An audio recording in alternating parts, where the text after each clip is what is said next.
You're listening to Season 3 of Future Ecologies. How many people do you think are here? Probably in the line with us. Wait, no. Yeah, in the line. 250 maybe?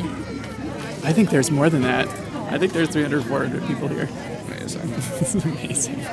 They're all here to see a plant. This is a marketing triumph. Hey, we've got this flower that smells like poop and dead things. Come check it out.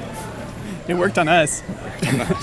But we're nerds. It doesn't take that much. I'll hike up a mountain to see a tiny, tiny flower that most people would never notice. Yeah, this is not exactly an inconspicuous flower. No.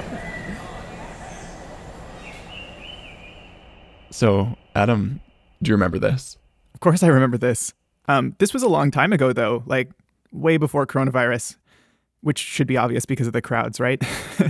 Yeah, this was actually exactly a week before we launched our very first episode back in 2018. Wow, it's been a minute. So we were standing in this long line at the Bloedel Conservatory in Vancouver to see this really unusual tropical flower that had attracted people from miles around because it stank. And that flower was? The Titan arum, which I believe is the largest inflorescence in the world. A veritable tower of flower, a skunk cabbage on steroids, the Amorphophallus titanum. Yeah, some of the folks who were there told us that they thought the smell was kind of like cat urine or a hot dumpster, or according to a couple people who apparently were speaking from experience, dead rat. Yeah, a couple of people there were swearing by dead rat. To me, it smelled a little bit like body odor. Yeah, that's funny. Well, I think we'll get back to that. Oh, is that right? Mm-hmm. So what are we, why have you brought us back here? Well, if you remember, when we were standing in line, we got to talking about some kind of stinky coincidences. To be specific, how there are mushrooms that smell a lot like this plant and that also share some other qualities. Stinkhorns. Yeah, that are from the family Fallaceae. There's a common thread there. If any of you missed it, it's the word phallus.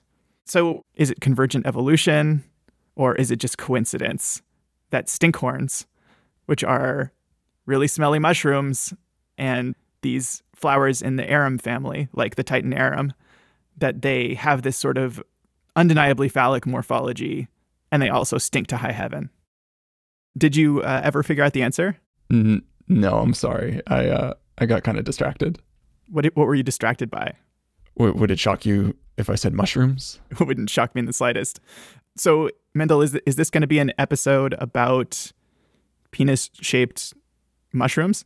No, I wanted to zoom out from just stinkhorns. For today's show, I've got a story about mushrooms and fungi, obviously. But more specifically, it's about a special chemical conversation that's happening between us and them. It's an episode about odors. Delicious, nauseating, sometimes both. And how these fragrances may be shaping worlds of their own. Okay, wait a second. Do we need a disclaimer here? Like, I assume we're going to be talking about sniffing mushrooms, and the last thing that we want is for anyone to poison themselves by accident. So, is this episode going to be safe for all the mycological novices out there? That's probably a good idea. So, there are a few caveats for observing mushrooms. Number one, don't touch mushrooms growing on animal remains. Or if you're in Australia or Asia, please don't touch a very distinctive looking mushroom called the poison fire coral. I think I can manage that. 2, get to know what a rotten mushroom can look like. And maybe don't touch those. It's not dangerous, it's just less than fun. 3, try not to inhale huge amounts of spores. Like breathing any fine dust, they can irritate your lungs. And finally, if you are immunocompromised, there is one mushroom to avoid sniffing. That's Schizophyllum commune, or the split gill mushroom. Luckily, it's pretty easy to recognize, and the health impacts are rare. But if you accidentally pick up and touch a destroying angel, just wash your hands and don't worry about it, right? Yeah, although you don't even necessarily need to pick a mushroom in order to smell it. But other than those few exceptions, as long as you don't actually swallow it, a mushroom can't hurt you, not even a deadly poisonous one. So don't eat it, but sniff away. There are practically as many different fungal odors as there are types of fungi. And there are lots of types of fungi. Oh yes. We're going to meet just a few, and I encourage you to engage all of your senses. Okay. As you were. Broadcasting from the unceded, shared, and asserted territories of the Musqueam, Squamish, and Tsleil-Waututh. This is Future Ecologies.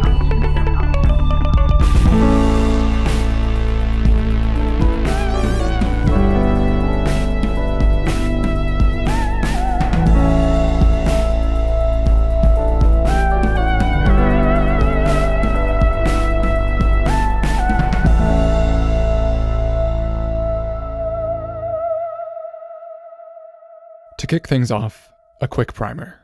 Some of you listening might only know the mushrooms on your pizza, so I'll get you up to speed. For the rest of you, this will only take a minute. So, a mushroom is just a small and temporary part of a fungus, which is a very different form of life than a plant or an animal. At the base of every mushroom are these root-like connections to the main body of the fungus. That structure is called the mycelium, which is a network of microscopic chains of cells, a branching web, or a matrix that grows inside of its food, in rotting wood, the leaf litter, or in the soil, sometimes connected to the roots of trees. That hidden mycelium forms mushrooms in order to reproduce, more or less like an apple tree makes apples in order to carry its seeds. And so we sometimes refer to mushrooms as fruiting bodies. But instead of seeds, mushrooms produce spores, which are tiny, microscopic grains that float off into the wind and start a new mycelium somewhere else. With that, I want to turn to a particular edible mushroom, one whose unique aroma has captured the attention of millions of people and reshaped whole economies. This mushroom is any one of several related species of Tricholoma, known collectively as Matsutake. I love Matsutake. It smells almost like a vegetal animal. It's so singular and so striking. The most famous description in English is that it smells like a combination between some dirty socks and the kind of old-fashioned candy that was called Red Hots. It's very cinnamony and spicy. This is Michael Hathaway. I'm a professor of cultural anthropology at Simon Fraser University. I'm part of a collective, collaborative project with 5 other anthropologists, and we travel around the world to study the Matsutake mushroom, this wild mushroom, and the kinds of social worlds that it brings into emergence. We are called the Matsutake Worlds Research Group. The funky, spicy smell of Matsutake is unmistakable. In Japan, the world capital of the Matsutake trade, it's thought of as the quintessential aroma of autumn. Historically, it was so prized that it was considered a sumptuary good, which could only be legally consumed by the aristocracy. Then, prior to World War I, during a period of social and ecological change known as the Meiji Restoration, widespread deforestation created opportunities for shade-intolerant red pines. In these new pine forests, Matsutake flourished, plentiful enough to be enjoyed by common folk for the first time. Then slowly, starting in the 50s and 60s, you just start to see the numbers wane. By the 70s and 80s, domestic production had fallen so far that Japanese scientists leaned on the nascent technology of GIS to map forests, soil types, and weather patterns around the world, in the hopes of locating new sources of Matsutake. In these early days, prospecting for mushrooms was a covert operation, like in Yunnan province, in southwestern China. There are stories in Yunnan about how they dressed up as butterfly collectors, and they were going up into the surfaced into the mountains, and they had their butterfly nets, and the police found them and asked them to open their bags, and they were stuffed full of Matsutake. But despite the odd diplomatic hiccup, they were successful, finding Matsutake producing regions in Yunnan, Mexico, Turkey, Northern Europe, and here, on the west coast of North America. They were able to make these predictions, and they were scientists working together with entrepreneurs. And what used to be almost a completely domestic market, within 20 years became this huge, pulsing global market, like this commodity chain where you're getting the mushrooms out in these remote forests and within 48 hours on the shelves or on the plates in Japan.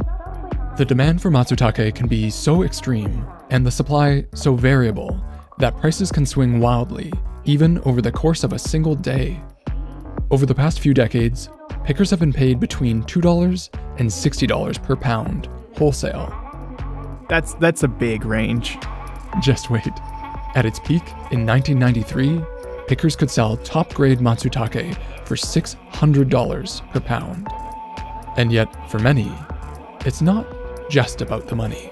Like with other mushrooms too, but maybe especially with Matsutake, there's this Matsutake fever that can take people over and pulls them up out of bed early in the morning and has them camping cold and creating this whole life for weeks on end, even when the prices have been down to sometimes $2 a pound here. I mean, they get to where it really is not even paying for people's gas. Getting swept up by this Matsutake fever sounds completely intoxicating. That's one word for it. And Matsutake fever isn't even limited to humans. Anna Singh, one of Michael's collaborators, writes about reports of elk in Oregon who bloody their muzzles in the sharp pumice soils in their own obsession with Matsutake. Okay, so you're telling me that all of this excitement, this Matsutake fever, is because of how this mushroom smells? Yeah, more or less. I mean, maybe my sense of smell just isn't that strong, but I've never felt that way about a mushroom as much as I love them.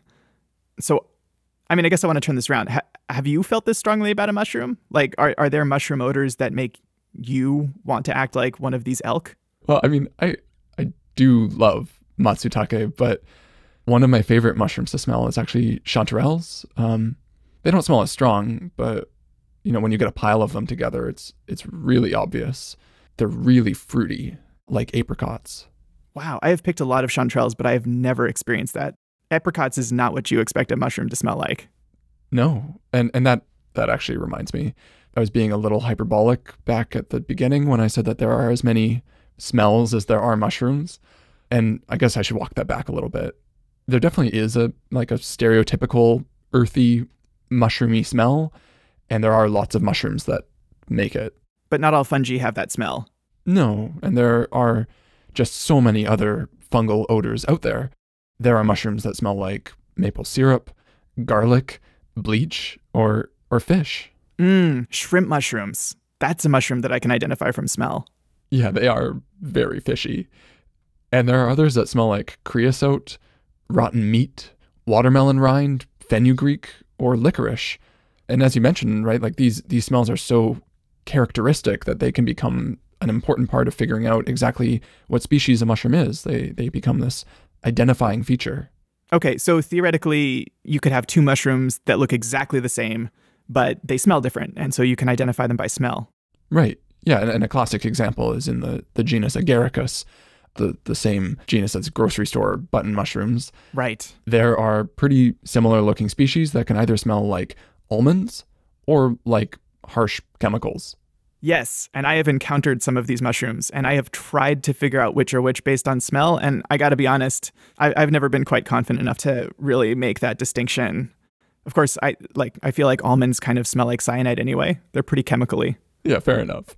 But by harsh chemicals, I mean they can really smell like hot road tar, like asphalt. Right. Yeah, definitely not appetizing. No. Okay, so there's a number of mushrooms that smell pretty repellent, like asphalt or bleach or rotten meat. And so I guess we're admitting that maybe smelling mushrooms isn't always a pleasant experience. Although, as we know from the Amorphophallus, people sometimes are really attracted to really bad smells, just out of curiosity.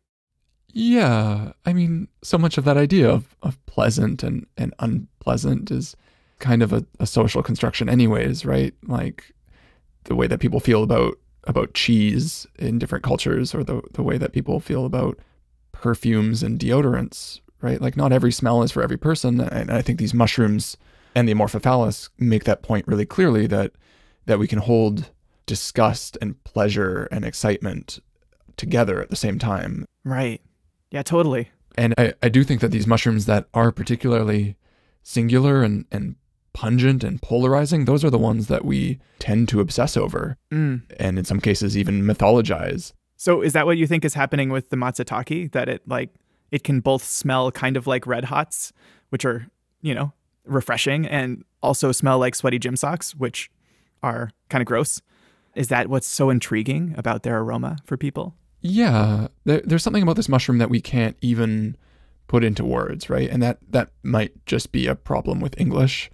I understand that there are languages that do have more descriptive words for smells, like almost colors, whereas we are stuck with using these analogs like red hots, like gym socks. But even so, there's something about the smell of Matsutake that hits us really deep in our animal being somewhere, whether you like it or whether you hate it. There's something really compelling about it. It's not the only mushroom like this. There are mushrooms that just smell so ineffable, just so much like themselves, that they've become some of the most valuable food commodities in the whole world. Matsutakes are one example, and another is truffles. Truffles. I have to confess, so I have had Matsutake, and so I understand a little bit of the obsession, but I have never gotten to experience truffles personally, although I have had some truffle oil, which was kind of gross, actually. I hope you get the chance to have a real truffle someday.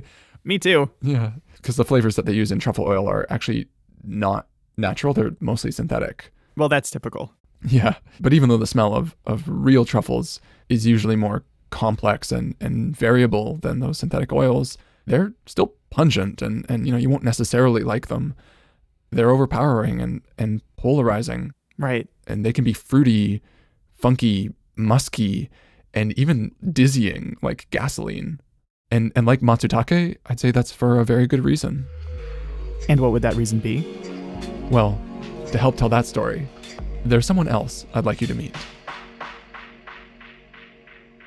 So this is me introducing myself on the podcast. Okay, so then I would say that I am a biologist with a special interest in fungi and the author of Entangled Life. Oh yeah, my name's Merlin Sheldrake. I wanted to speak with Merlin about his experiences with this notoriously odoriferous morsel. There's a whole range of truffles, of course. There's thousands of species of truffles, and they have very different odors. The first thing you need to know about truffles is that they're basically mushrooms that fruit underground. Some human truffle hunters are lucky enough to find them by their smell alone. But more often than not, it's done with the help of someone a little more nosy, like a dog. I spent time hunting truffles in Italy, and there was this very amazing bit where the dog could smell the truffle, and when you come closer to the place where the dog has smelled the truffle, and as the layers of soil are peeled back and the dog snorts and scrapes, and there's a moment that I smelled the truffle before I saw it, and these truffle smells made so much more sense in their environment, in their context. Well, it's very clear that this smell had evolved to stand out in this context, and it was clear that it worked in some kind of special olfactory harmony with the other fraying smells of leaf mold and the other autumnal smells in the wood. And it was tuned to a kind of olfactory pitch that it could really cut through.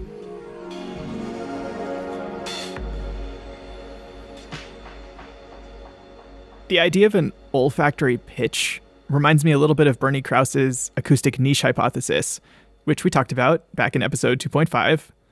And that is that different animals tend to make sounds in an otherwise unused frequency band with little overlap. Mm-hmm. The reason being that if you want to be heard, or in this case, smelled, you have to stand out from all the background noise. Right, yeah, and standing out is crucial for a truffle. Their life cycle relies on their strong smell, ringing out to announce their presence. Right. Because truffles, being mushrooms that fruit underground. Yeah, like little nuggets. Yeah, these little nuggets don't get exposed to the wind, and so their spores can't travel very far on their own. They're kind of stuck in the dirt, right? Exactly.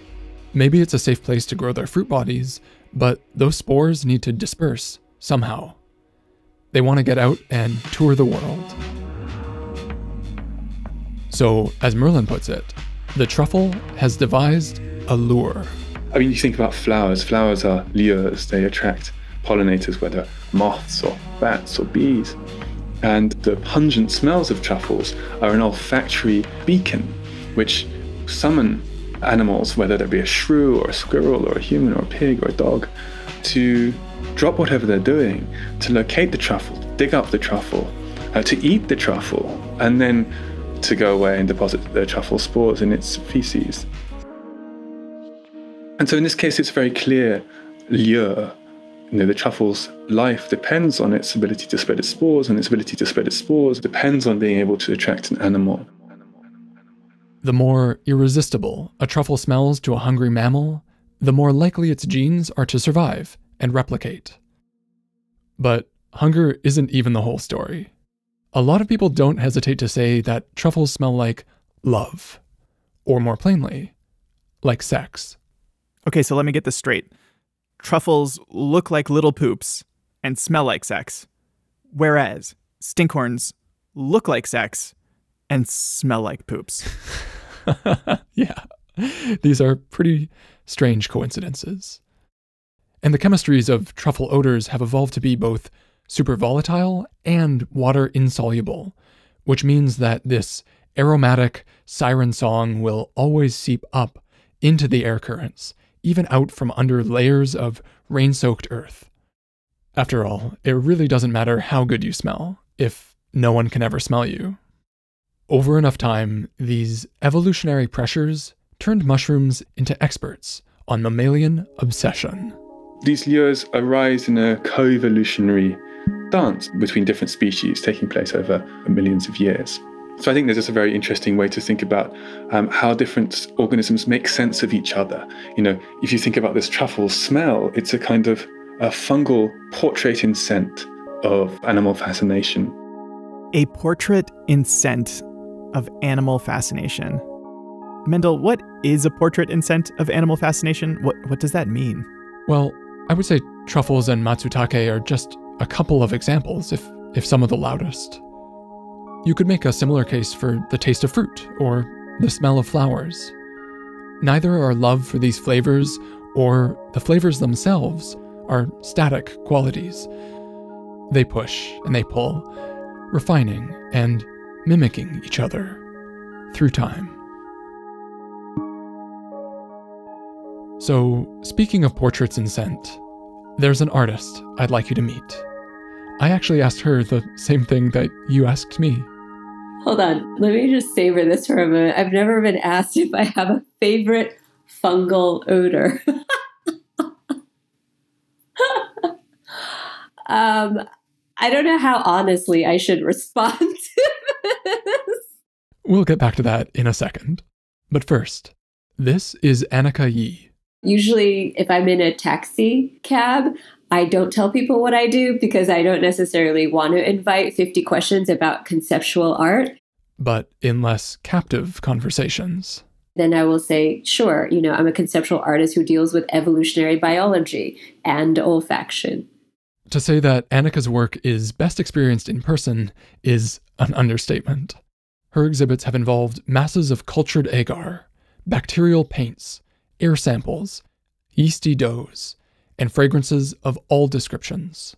A lot of my interest is exploring and investigating how porous we all are and that there aren't these tidy borders and boundaries around these species and that there are no real crisp edges around evolution in that way. Even within the human body alone, we are outnumbered by trillions and trillions of microorganisms that are a consortium of fungi, virus, and microbes. So ultimately, the philosophical question is, what is the self when the self is comprised of a multitude of other organisms?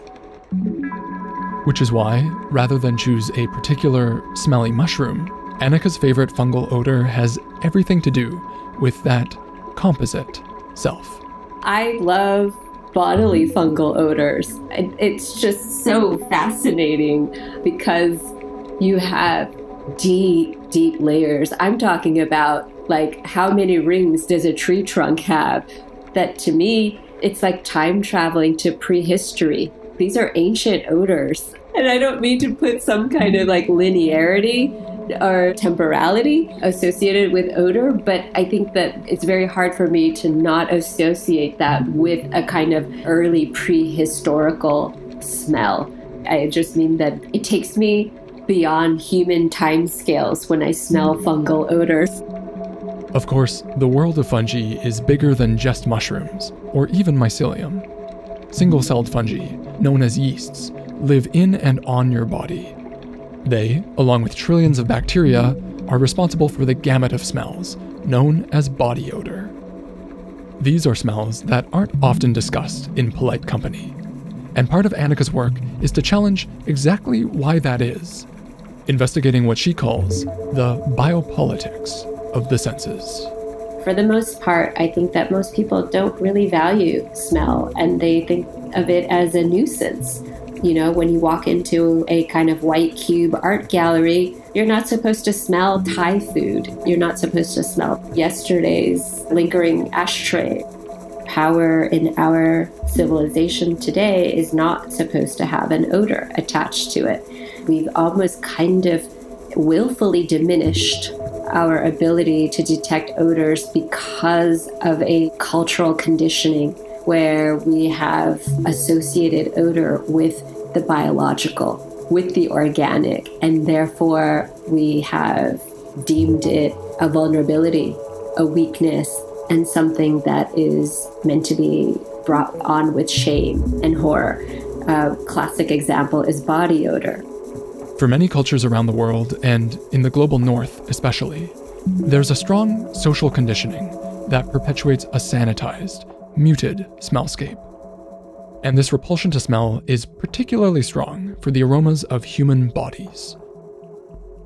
But paradoxically, for those who work in fragrance, these funky musks are held in some of the highest regard. Take another kind of fungal odor, agar wood or oud, the rotting heartwood of Aquilaria trees.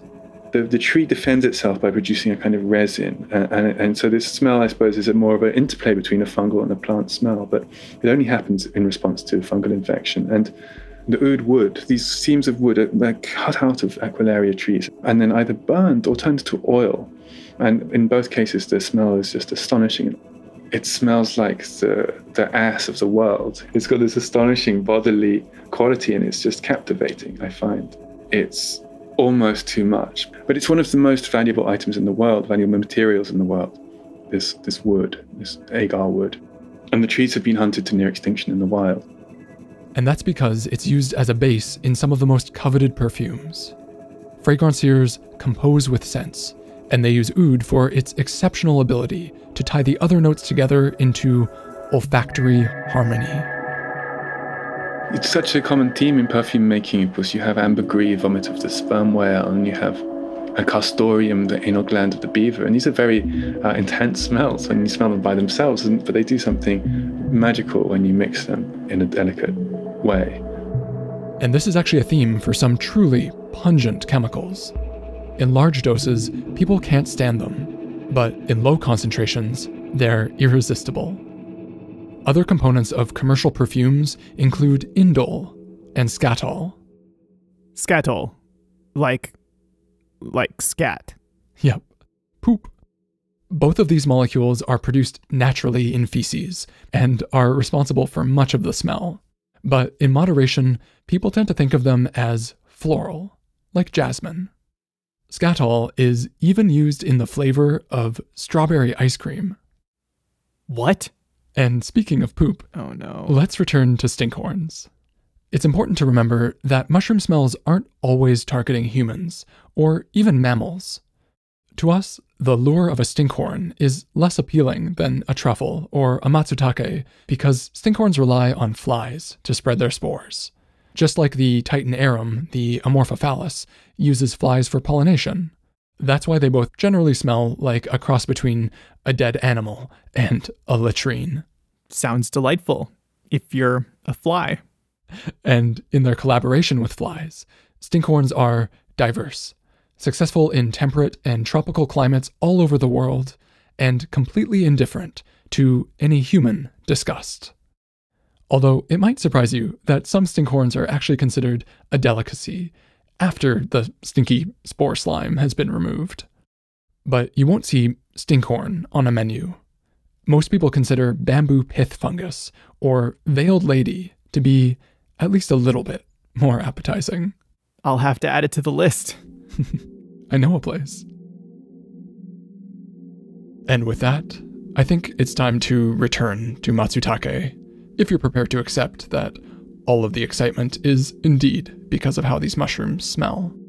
I mean, what I've gotten from this conversation so far is that Matsutake fever is basically a byproduct of these fungi using the best tool that they have, which is their smell, to compel animals to do their bidding for them, to help spread their spores and reproduce.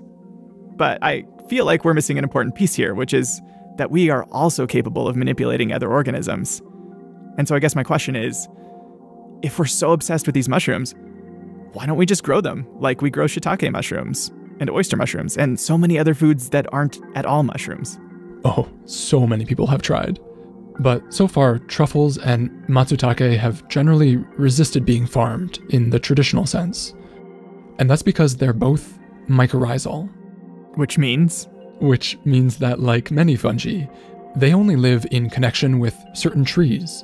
They're symbiotic. The mycelium, the underground part of the fungus, is literally woven in to the roots of surrounding trees, blurring the two organisms together at a cellular level. The fungus and the tree live together, trading nutrients for their mutual survival.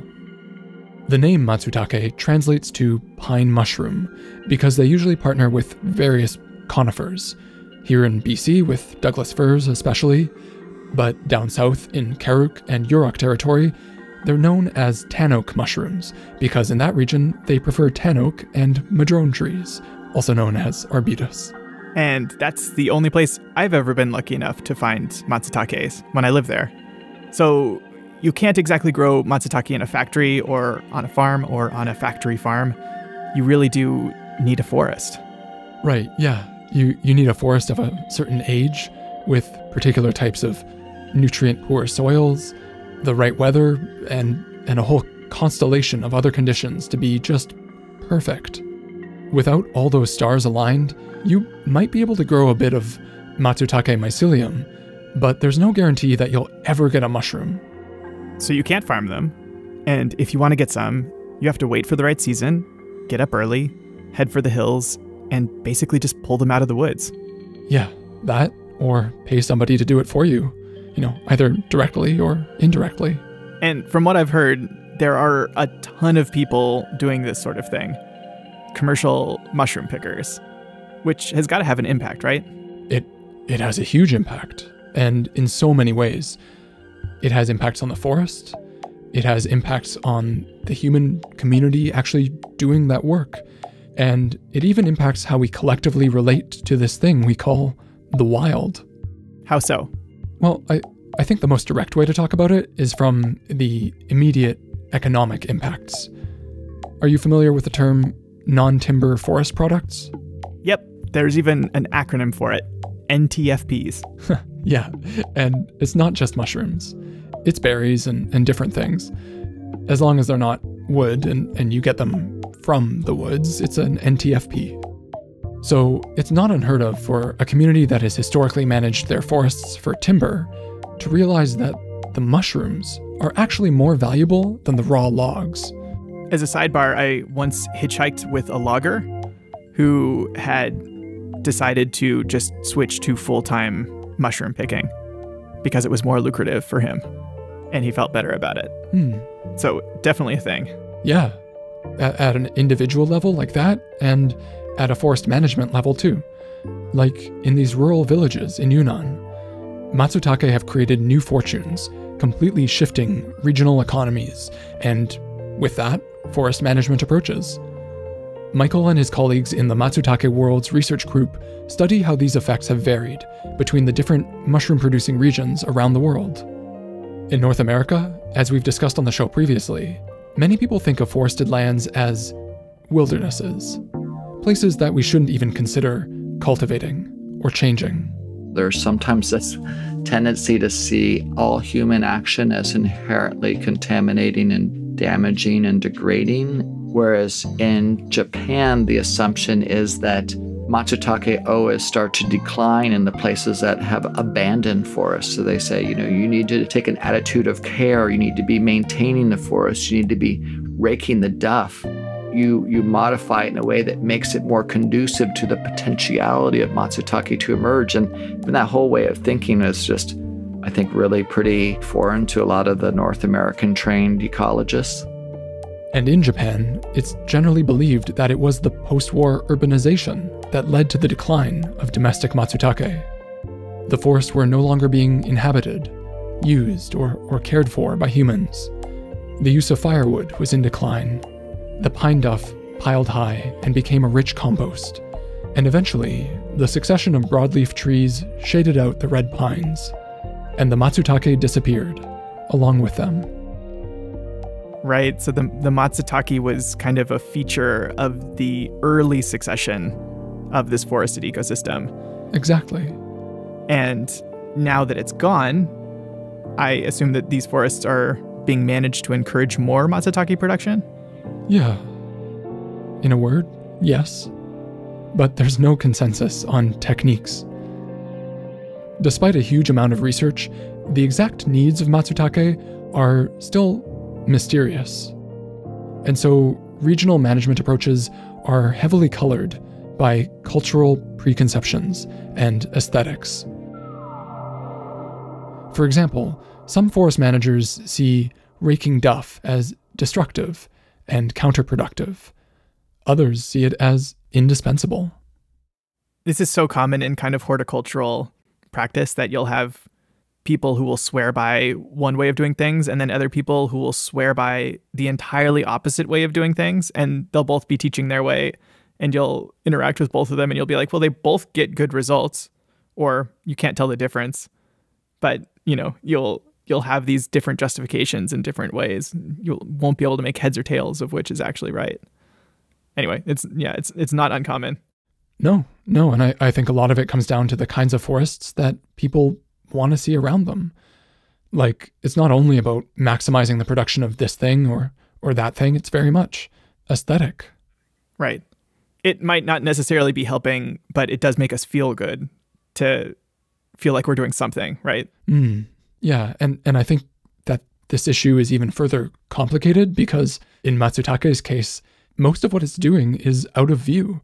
Its behavior as an organism is actually inscrutable to us because it lives underground and it spreads to new territories and fruits seemingly on its own whim.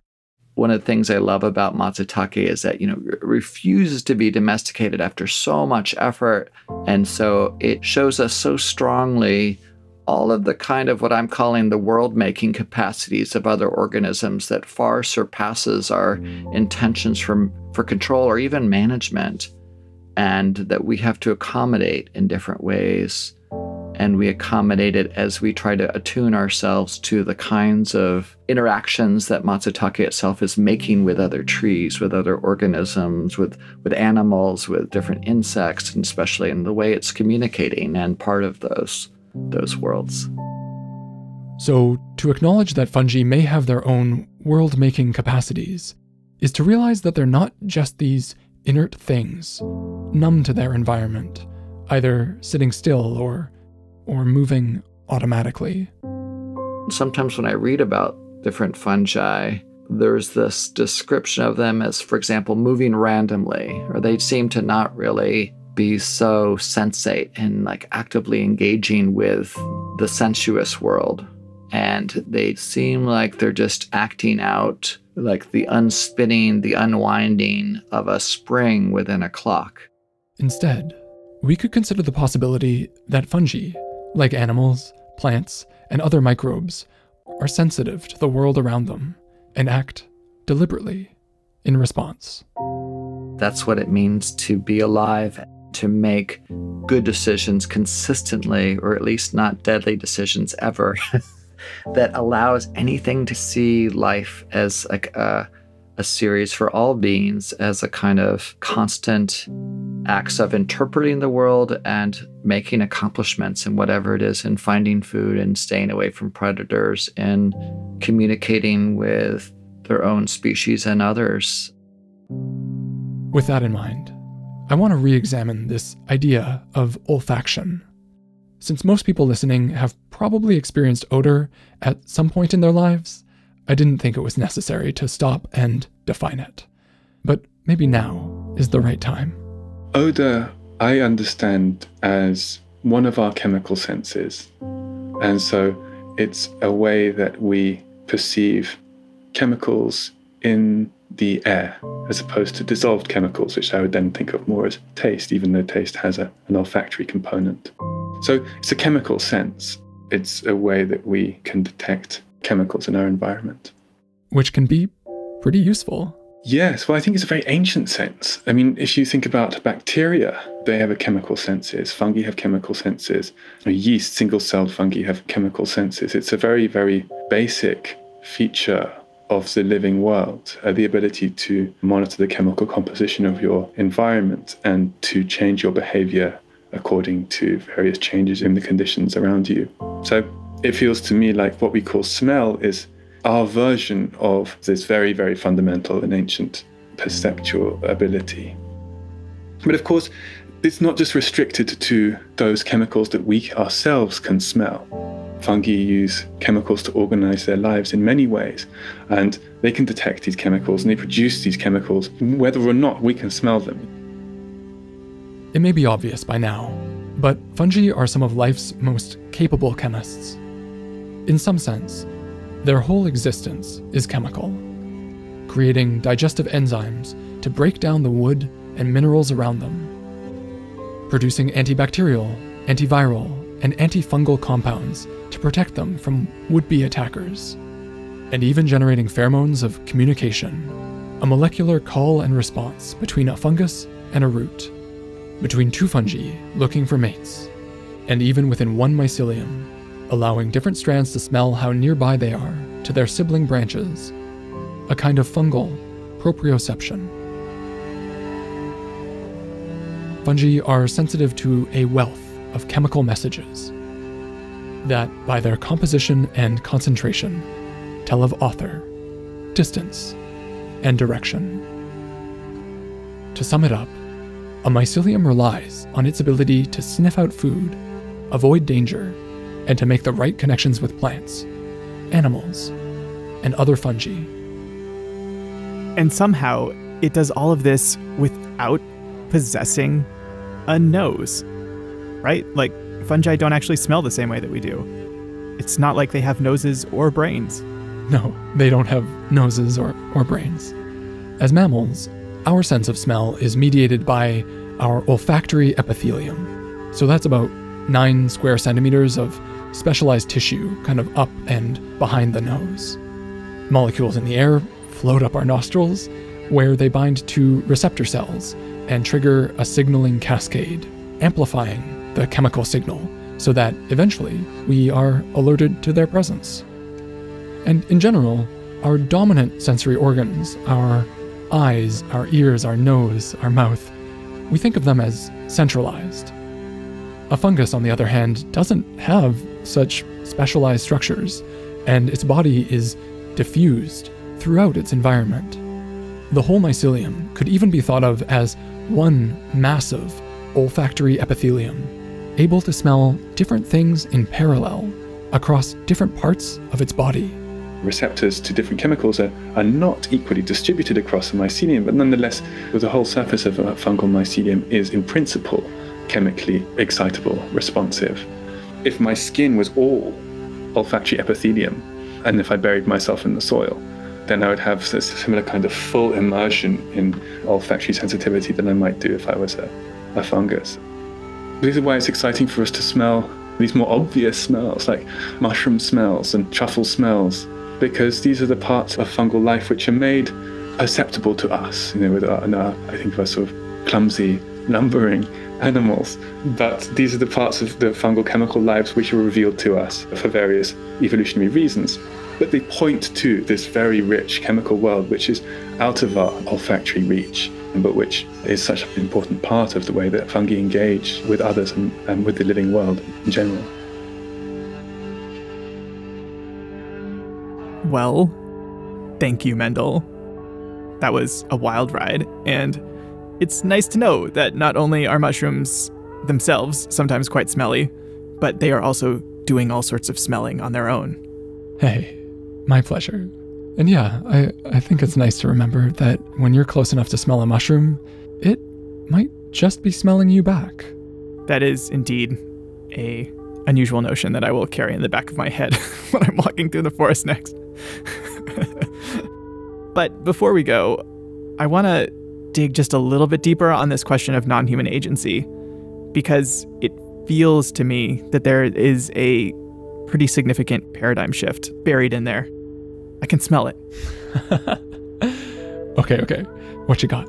Okay, so I would say that a traditional view of evolution would describe the trajectory of an organism, or a whole lineage of organisms, as the sum of a set of selective pressures over time. And those could be challenges in their environment, their ability to find food and mates, and to survive or to avoid being eaten. Sure, yeah. But your Matsutake example implies that this just isn't the whole story. We might not be able to examine their decision-making processes, if you want to call it that, but we can definitely see the results. The mushrooms have evolved this lure, their odor, and humans have responded by physically changing the landscape in their favor, or at least trying to figure out how to do so. And not only does the environment exert pressure on the organism, in this case the Matsutake, the organism is also exerting a kind of pressure on the environment, if indirectly, through us. Yeah. And it's not just about Matsutake, or even fungi more generally. They're just, in my opinion, a really captivating example. Nor is it even limited to those influences mediated by human intervention. I think you can look at practically all behavior by practically any living being as having some kind of reciprocal relationship with its surroundings. Through their behaviors, through what they eat and don't eat, and how they dig holes, and how they breathe and put chemical languages into the atmosphere, etc., and form these relationships with sometimes new plants and animals that they themselves are engaging with an existing and dynamic landscape. They're not just the passive pawns of an active environment that's the force for evolution. In ecology, that's now called niche construction theory. But I think these relationships do scale up. They spill out over meters, and then from meters to acres, and acres to hectares, and hectares to square kilometers, because certain plants can grow in certain places because of the relationships they maintain with the soil microbes, and the soil microbes in turn are shaped by the plants in these feedback cycles. Absolutely, I think you can think about these relationships as patterning ecosystems on a landscape scale. And these relationships themselves, it often comes down to these chemical exchanges. Now we're starting to learn, even with the human anatomy, that the brain is not necessarily doing all the steering and driving. You can find scent glands not just in your nose, but also in your gut, in your stomach. And I think that our brain is not necessarily the first sort of area that receives information. And that's what's so fascinating about odor, is that it travels through the limbic system, that it is a precognitive experience. I would argue that other living entities, biological entities, still are very much in tune to this kind of intimate, intense relationship. to the odorific world around them. It's hard to not think about all of the different consequences surrounding our denial and our repression of our bodies, of our relationship in the broader ecosystem. You could make a larger case around, anthropogenic climate crisis and how we ended up there, because we've been repressing and denying a more fluid coexistence with our natural world. All of our sort of human-based standards for intelligence kind of go out the window when we talk about these microorganisms or when we think about machine intelligence. And when I say, more than human, that's what I'm talking about as well, like machine intelligence as well as plant or microbial intelligence. I tend to think of the human as some glorified condominium for these microorganisms. They're running the show. At best, we're co-collaborators with these other entities. At best, we're guests on their planet. Thanks for listening. This episode of Future Ecologies was produced by your hosts, Mendel Skolsky and myself, Adam Huggins. Michael Hathaway is the author of World Makers, How Rethinking Fungi Helps Us Understand the Liveliness of All Beings, which will be published by Princeton University Press in 2022. It's the second in a fungal trilogy, after Anna Singh's incredible book, The Mushroom at the End of the World. Merlin Sheldrake is the author of Entangled Life, How Fungi Make Our Worlds, Change Our Minds, and Shape Our Futures. Anicka Yi is the author of an upcoming 3-volume series on the use of fungi, algae, and bacteria in the arts, arriving in 2023. In the meantime, you can smell more of her work at biographyfragrance.com. Visit us at futureecologies.net for links, citations, and lots more. While you're there, you can explore the spectrum of fungal fragrances with The Mushroom Smelling Wheel by Willoughby Arevalo and Isabel Kerouac. And check out the amazing cover art for this episode, illustrated by Leah Tess at futureecologies.net. Special thanks to Willoughby Arevalo, Lucia Pietrojusti, Robin Court, Yasemin Sherry, Paul Kruger, Andrew Phillips, and the Vancouver Mycological Society. Music by Kagpai, My Sister's Fugazi Shirt, H. Takahashi, Hot Spring, Your Me, Soda Light, DJ Obake, Hidden Sky, C. Diab, and Sunfish, Moon Light. Future Ecologies is an independent podcast made possible with the support of our amazing patrons on Patreon. Join our community at patreon.com/futureecologies. Okay. Smell you later.